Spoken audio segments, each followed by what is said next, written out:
So, Mr. Kumar, Taj values, the kind of leadership that Taj demonstrates as an organization and the leadership that it propagates through its people. Yes. And the culture, the behavior, so everything. There is something definitely additional in Taj, Yeah. which is nowhere else. Yeah, that's right. So, what is it that you do actually? What is the magic? I think you are the right person, you are the best person. Right.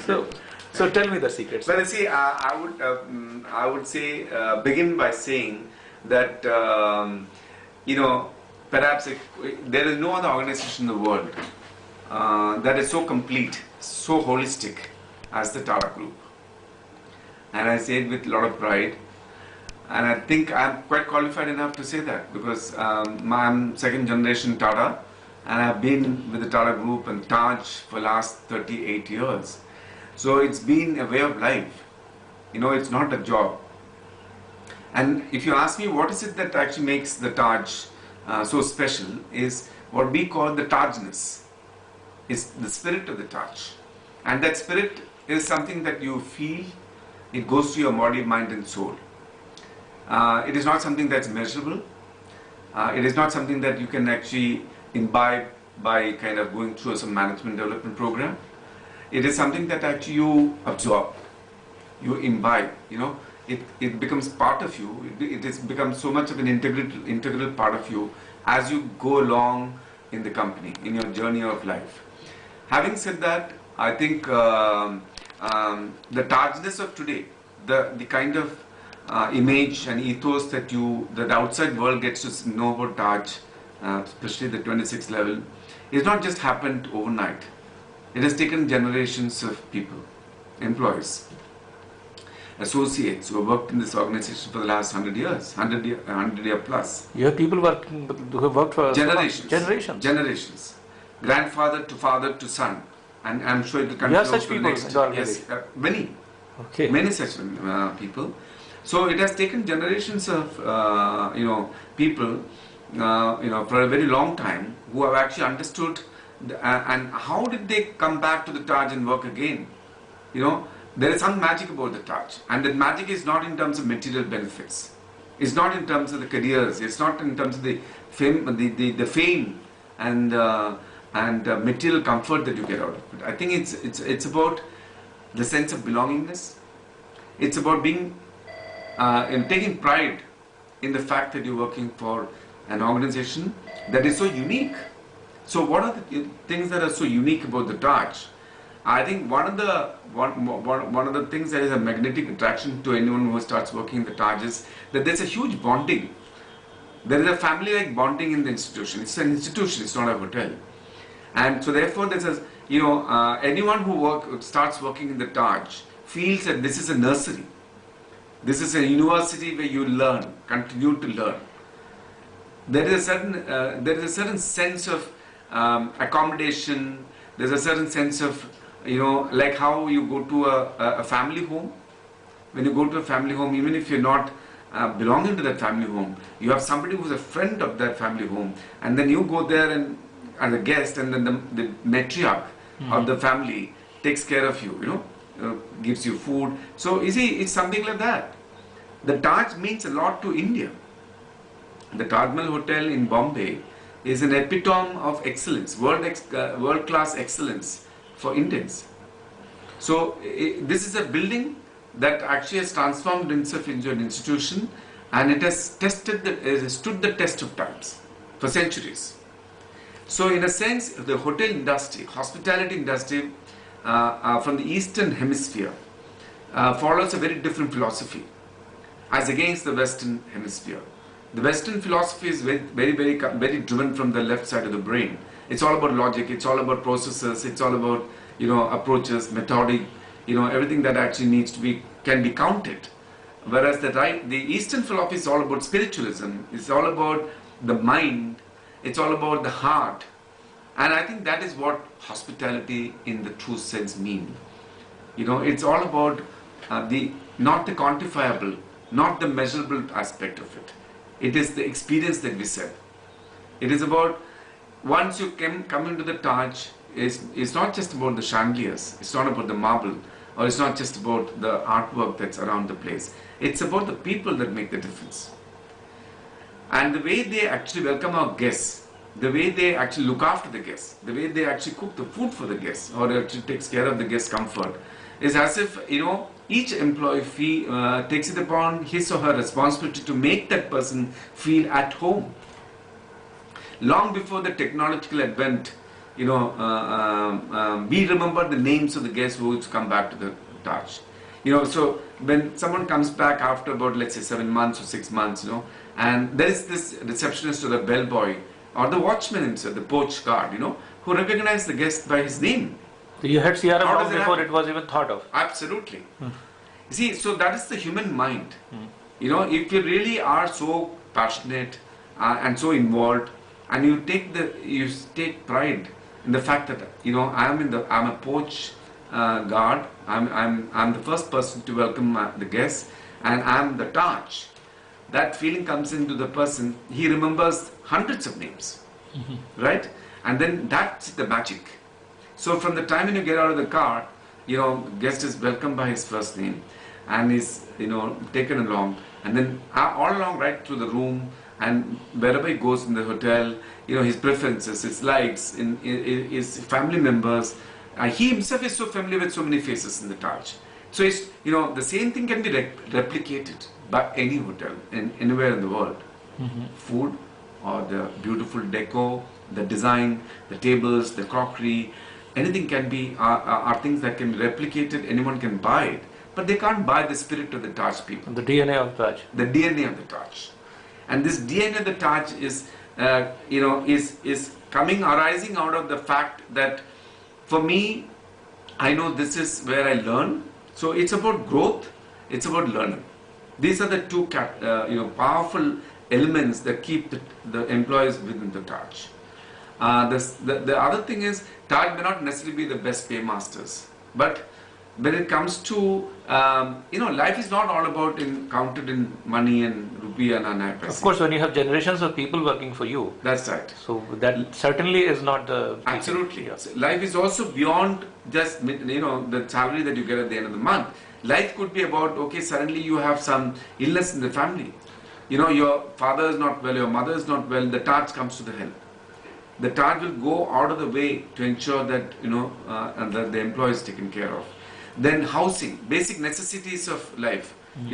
Most of the employees actually get help in getting various things. But more importantly, it's about the value system of the Taj that is so very sacrosanct. You see, the value system of the Taj. There's a card like this.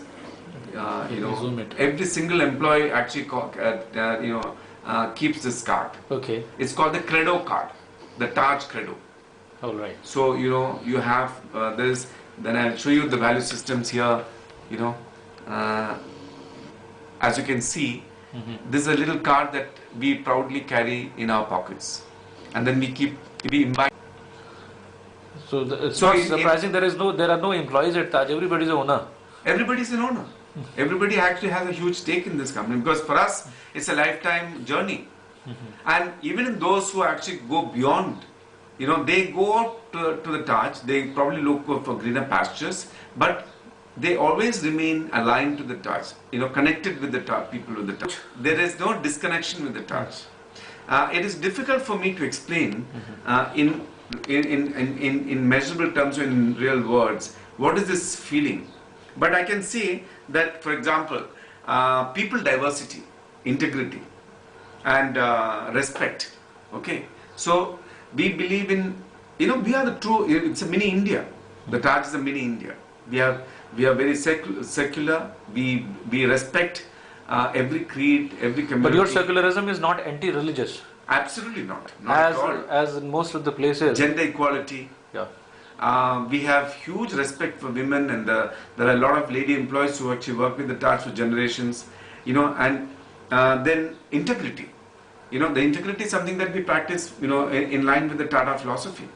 You know, we sign, each and every one of us sign, a certain undertaking to But what ensure. surprises me, the process that you are mentioning, that are there. I think any good organization has your vision statement, mission statement. They're very good. If you read vision, I think most of the organizations have very good vision, mission statement. Yes. But that getting translated and imbibed in people's heart.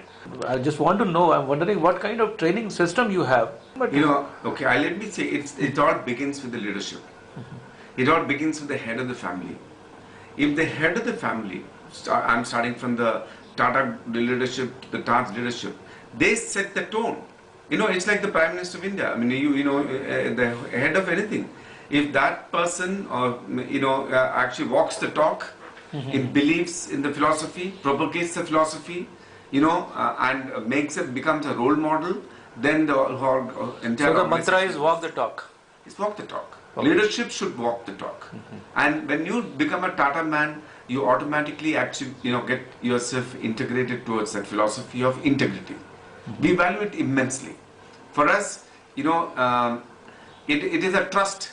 The nation trusts you. If you see the Tata, the tagline is trust. Okay? Absolutely. Tata trust. So this Tata trust is priceless. It actually spans centuries. So that trust has actually made those people sacrifice their lives, and at a time when they had option. See, there are times when you don't have a choice, so you fight. Yeah. But when you have a very convenient choice and no blame, of course, because you're not a soldier, but still you're fighting. So there is definitely something more than. You see, that let me tell you, for us, we say, when the first thing that we are teaching our associates as the employees that they join the Taj is that guest is God. Guest is God. So they say, can you explain further about this guest is God? How do you live up to it? It's a very, very, very high idealistic Statement, yes. platform Yeah. to say guest is God.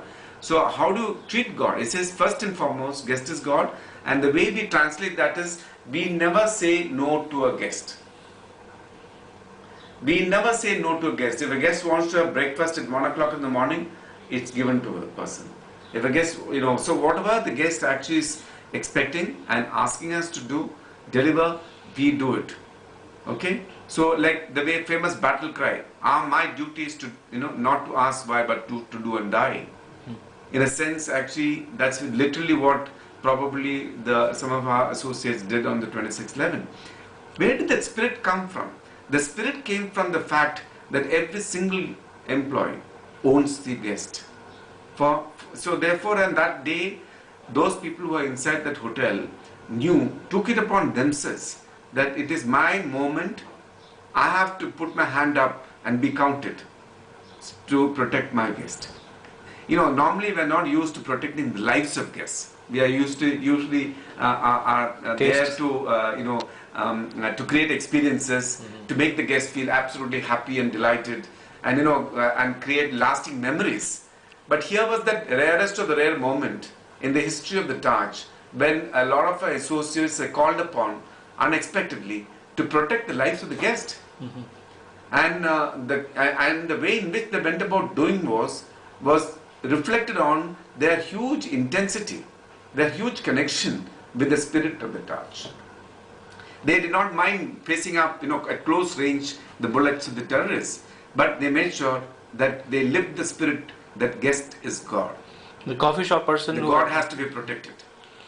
Yeah. This goes back to even centuries ago, when in many ways, when there was invasion to the nation, a lot of temples and everything was actually being protected. Yeah. Right? Even at the That cost of passion, lives. So it's the same passion. It's the same passion. Yeah. So and this passion comes out of the fact that Eastern philosophy believes in emotion. So there is a high emotion connect.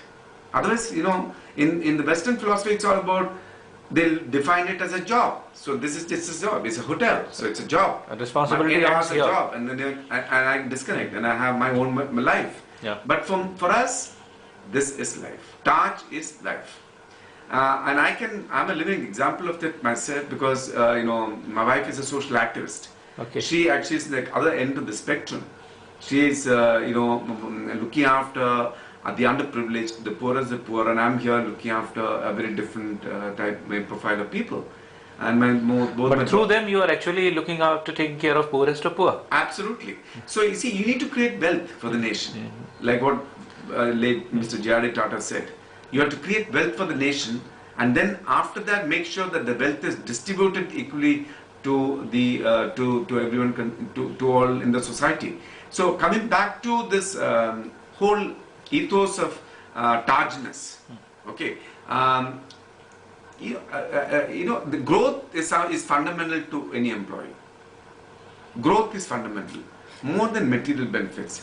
If you see in any sector, whether it's a doctor, engineer, technologist, a manager, or professional advocate, after you pass out of your college, you tend to actually join the best of the institution, the one which actually has a world-class name. That world-class institution may not necessarily be the best paymaster in the campus interview, but you join that. A fresh graduate who is aspiring to become one of the best professionals in his lifetime would always intelligently take an intelligent choice to join an institution that can teach you, because what you learn in the university is only basic, is fundamental, but as you go out into the world, what you learn from the institution, a world-class company of your choice in the sector in which you have chosen, it teaches you practical knowledge, what they don't teach you in the university. They teach you real life situations. They actually make you a leader. They actually make you a complete human being. So there are these different dimensions of of your young mind that an organization gives shape and form to. So do you think spirituality also has a role to play here? Because you mentioned the spirit and connect. So the spirituality, first before starting that, what is your perception about spirituality? What is your take on it? Well, you're actually preaching to the converted. My life has always been a journey of spiritualism. I very strongly believe in spiritualism, philosophy, and I'm very proud of it. I'm also a religious person. I also believe, they say that you have two types of bhakt, correct? Karma bhakt and then, who actually prays in front of the God. Right? It's a regular bhakt. Regular bhakt, okay. Yeah. So you have, spiritualism is in a way a manifestation of your inner self, okay. You connect with the universe. You go beyond what you see. You go beyond what you see. You go beyond what you teach. If you have, developing that capability to see life in the larger context, correct? Not the immediate benefits that you get. What and you keep asking you keep asking yourself the question: who am I? What am I? Where do I go? In our mundane life that we live for 70 or 80 years. Quest for self-awareness. Yes, how many of us? 10% of the whole population in the world actually talks about who am I? What am I? Those are metaphysics states level. But I think the world is now 6 billion people are there. At least about, let's say, 1 billion people are actually getting into the middle class and upper middle class or rich class. They understand that even you may have all the riches in the world, but but ultimately, are you happy? So when you ask that question, happy, then that encompasses spiritualism. So happiness, like when a person can be called happy? Well, see, that is a search that you do for yourself. Happiness is something that you need to ask yourself, what will make you happy? And keep asking that question. For example, okay, no, I want to get a better job. Oh, then after that, what happened? Okay, then I want to have a car. Okay, then what happened? Then I want to have a house. So you keep asking all that. Because that's a continuous quest to search for happiness makes a person greedy at times also and do all kind of different kind of things. Possible. In that quest for acquisition, in the process you may actually succumb to a lot of temptations and do things. But you can always recover. Right? But at the end of the day, so you have now acquired everything that you want. And then you ask the question, are you happy? No, because I don't get sleep. I don't get mental peace. I do not have friends. My friends measure me from what I give or take. So what is the real happiness? You know, by the time the tragedy is that by the time we actually discover happiness, it's a bit too late in life. You know, there's not much left then. So I think the next generation is, searching for the happiness, the true definition of happiness from a very early stage onwards. So we at management So colleges, in a sense, what I would advocate is that you may not necessarily be able to discover complete happiness, but you can start thinking of it from a very early age. So so Rajasthani food became popular, Goan food became popular, then we came to south of India. So we actually changed the whole image of India, saying that from the south there are so much of seafood, so much of exotic hinterland food that we can serve. India is based with, it has a huge repertoire of great food. We are still discovering that. We are not documented it. It has passed on from generation to generation, but today it faces the danger of extinction because the next generation of people, both girls and boys, are not working in their home kitchens. instant food. Yeah, they are all going out. So when they get married, they will not know how to continue this whole tradition of home food. So we are starting in the Taj. In my division, I started a movement called Home Food by Homemakers at Gateway Hotels. Home Food by Homemakers at Gateway Hotels. This is a brand. And in the 25 locations that we have hotels, what I've done is I've actually gone around and identified homemakers who are excellent cooks at home, talk to the families, whether it's a husband, father, mother, and requested them to support that woman in the house to come over and spend 2 hours in our kitchen, in a home kitchen. We created a home kitchen in the hotel. We bought home utensils. We bought home masalas. We've got Even you serve them in thalis. Yes, we serve them exactly like how it is served in home food. The only difference is the mother or the wife is not there to serve. Instead of that, we have our people, but we also serve it with heart. So now this has been relished by a lot of people. So in every Gateway hotel, we have in the coffee shop one section called Home Food by Homemakers at Gateway.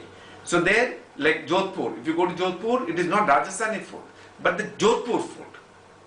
So if you go to Varanasi, it will be not UP food, it is Varanasi food. There are certain very specific dishes. Kadhi, there was some kadhi. Anything, the aloo is actually, dum aloo or the aloo banarasi. It's a famous dish, dum aloo banarasi.